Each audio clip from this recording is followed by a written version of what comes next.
আমি কি করে থাকবো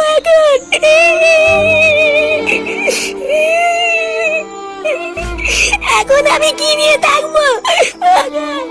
ইস, লেওরা এই মেয়েটার কপালটাই খারাপ। কেন গোপালদা? আর বলিস না, এই মেয়েটার ইচ্ছে না থাকা সত্ত্বেও কিছুদিন আগে এই দাদুটার সাথে মেয়েটার বিয়ে হয়েছিল। আর এখন দেখ, কিছুদিন যেতে না যেতেই আবার বিধবাও হয়ে গেল। কপাল পোড়া থাকলে যা হয় আর কি। এবার যে এই মেয়েটা সারা জীবন কিভাবে থাকবে? আরে ধুর পাগল, অত চাপ নিচ্ছিস কেন? আমি আছি তো নাকি? আমি তো লেওরা ঠিক করেই নিয়েছি, আজ থেকে এই বৌদি সমস্ত ভাত কাপড়ের দায়িত্ব আমার। আরে ফুটো, ও তোর বৌদি হলো কি করে? দাদুর বউ তো ঠাকুমা হয়। আরে চোদ্দাগুলো, ঠাকুমা তো তোদের, আমার কাছে তো কচি বৌদি। তুমি কি বললা? আমি কিন্তু বাড়ি গিয়ে মাকে বলে দেবো। কি হয়েছে? চুদির ভাই দেখবি সবার সামনে সেটা পাড়া মেরে ধরবো। কার মারানি একটুখানি বাছুরের বা আবার বড় বড় কথা। এই নাও নাও, আর দেরি করে লাভ নেই, শ্মশানে যেতে হবে তো। আরে হ্যাঁ হ্যাঁ, সবাই শ্মশানে চলো। পটুদা, সবাই মিলে শ্মশানে